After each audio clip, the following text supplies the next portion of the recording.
focus to beat Szynski today, because he's just no joke. Here in Portland, Oregon, and there is Demian Maia. And for those casual MMA fans, Kenny, joining us on ESPN News, this guy is must-see television. You know, what he does out there in the octagon is truly an art. He's a Brazilian jiu-jitsu phenom. He gets his opponents on the ground, and oftentimes, guys, will beat them without even throwing a strike. That's phenomenal. When you see that being done in the octagon at the highest level, it's unbelievable. Yeah, but he's stepping up in class against a guy who's getting ready to step on his scale, and Nate Marquardt. This guy is a phenomenal fighter, all-around, well-rounded fighter. He can beat you standing. He can beat you on the ground. And he's not going to be afraid of Demian Maia's jiu-jitsu. Yeah, and there has been a little bit of a fear factor with regards to Demian Maia. I thought Chael Sonnen looked a little bit starstruck when he stepped into the octagon against him. But you're right, Marquardt is not going to be afraid of anything. You talk about a guy, Kenny, who's fought and won all over the world. That was an intense stare down there, John. I'm looking forward to this fight. These guys are very technical. Marquardt has the advantage because he is more well-rounded, but it's going to be a heck of a fight.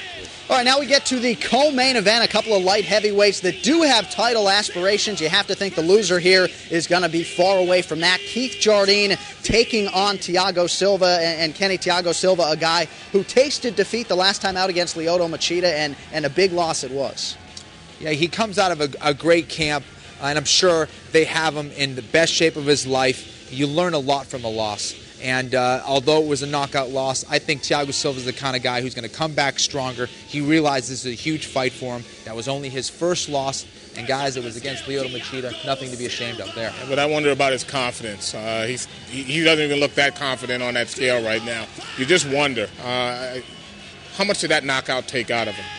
Yeah, despite the fact that it was only his first career loss, you're right. I mean, the way he lost, I think, could be a factor here tomorrow night. Not that I'm going to glean a whole lot from him on the scale there, but we'll see what kind of Thiago Silva shows up against this man, Keith Jardine, a guy who is ubiquitously referred to as a gatekeeper in the light heavyweight division. But, Kenny, that maybe sort of diminishes everything that he brings to the table. He's a very unorthodox fighter. He's solid all the way around. And it's very difficult to get onto a rhythm with Keith Jardine. You really don't see the punches coming. You don't see the kicks coming. And that makes him very dangerous. We haven't seen too much of him on the ground, but he is dangerous there as well. He's got very good wrestling. He's just a very tough guy for someone to go against right now. All right, Keith Jardine coming in right on the number 205 as he takes on Thiago Silva. UFC 102 is yours on pay-per-view Saturday night from the Rose Garden, the home of the Portland Trail Blazers in Portland, Oregon. We are getting ready for the main event, Randy Couture against Antonio Rodrigo Minotauro Nogueira. Ladies and gentlemen, two of the all-time greats of the sport, Minotauro Nogueira and Randy Couture. All right, so there he is, Minotauro Nogueira, and despite, guys, what you hear him say about his health, I think a lot of people are really wondering, Franklin, if the wars have finally taken their toll.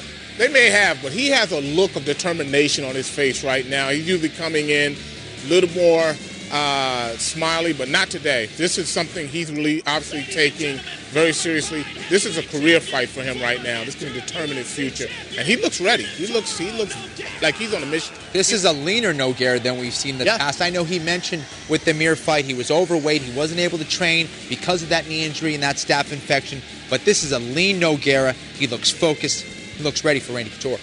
Certainly an MMA legend that has been very difficult to finish throughout his career. In over 35 fights, had never been knocked out until the loss to Frank Mir at UFC 92. Nogueira is the kind of guy I would compare to the late and great Arturo Gatti. I mean, you got to love his heart. He'll take punishment, and he'll keep coming at you, and he'll find a way to win.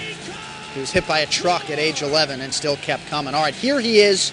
Probably the biggest name in all of mixed martial arts, 46 years young, Randy Couture, one of two division champions in the history of the Ultimate Fighting Championship, former heavyweight champion, former light heavyweight champion, and that does not look like a 46-year-old man. John, you couldn't have said it any better. That's not a 46-year-old body, folks. That's Randy Couture's body, and that body is about 15 years younger. I mean, he looks like a 30-year-old. I mean, this guy, you can't gauge where he is by looking at his face mentally. He is just always smiling, always ready, and you know he's confident.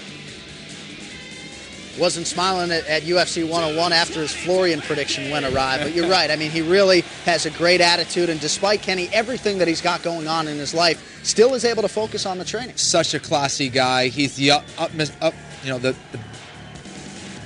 really the epitome of mixed martial arts, a true professional.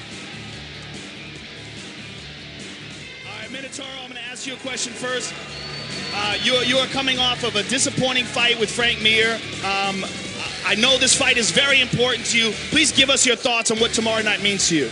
You know, tomorrow night is the most important fight in my life. You know, I just came for the loss, so I trained very much. You guys are gonna see a different Nogueira than the last fight for sure, and we're gonna make the best fight of the night. I promise, guys. This fight had been talked about for years and years before it actually took place. How much have you prepared for this fight in the past? How important is this to you? I'm very prepared. You know, I trained very hard for 3 months, and soon I know I took that fight. You know, I know Randy is a good opponent, but I'm gonna bring a lot of good things tomorrow in the ring. Minotauro Nogueira, ladies and gentlemen. Here we go one more time. Randy, first of all, you know, everybody, this has got to be the craziest place for you to perform in the UFC. Give us your thoughts on what tomorrow night performing in Portland means to you. Well, Portland, it's good to be home. I hate to bring up, you know, when are we going to see the last time that Randy Couture gets in the octagon? Because I love watching you fight, and I never want to put an age limit on anybody as good as you. But give us your thoughts on what tomorrow night means to you and how important it is for your future in fighting.